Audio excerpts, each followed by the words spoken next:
Spain's Rafael Nadal reacts after winning a point against Australia's James Duckworth during their first-round match at the Australian Open Tennis Championships in Melbourne, Australia, Monday, Jan. 14, 2019.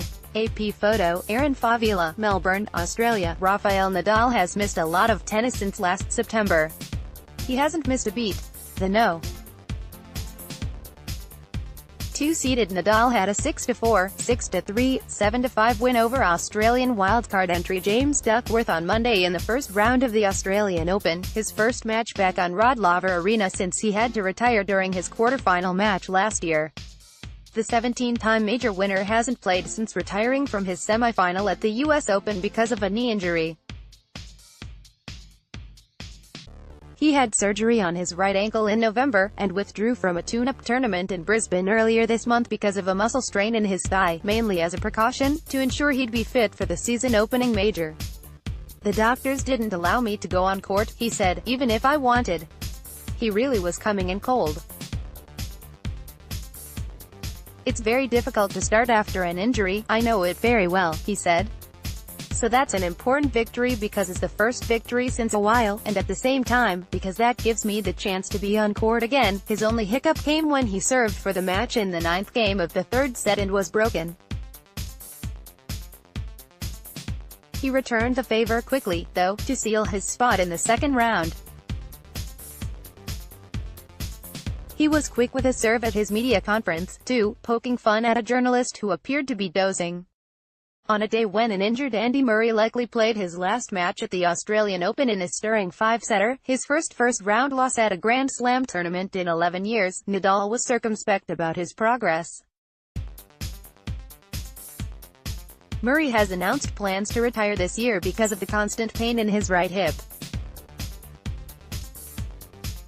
Injuries have forced Nadal to take extended breaks throughout his career, and his high-energy style means he's being more selective about when and where he plays. "My plan is wake up and see how I feel," the 32-year-old Nadal said. "I am working about the personal feelings of every day, adapt our practice every day. So nothing new when you have comebacks, you need to do it that way, and worked well all my career for me that way." He'll play another Australian, Matthew Ebden, next. Nadal spoke late last year about the devastation caused by the deadly flooding on the Spanish island of Majorca. A torrential rainstorm on October 9 caused flash flooding that left a trail of destruction and killed 13 people. Nadal, who is from Majorca, knew some of the victims and said he's had to be philosophical about the tragedy. "I know the real life, how tough can be," he said. "The world is suffering. Not only with this, with wars, with terrible things that's going on. There are families that lost almost everything. But I'm happy that all the island was together helping each other, and at some point, we received huge support. Human losses can't repair it all. But the rest of the things, we are getting there." Read next. Latest stories most read. Don't miss out on the latest news and information. Subscribe to Inquirer Plus to get access to the Philippine Daily Inquirer. Call 896-6000.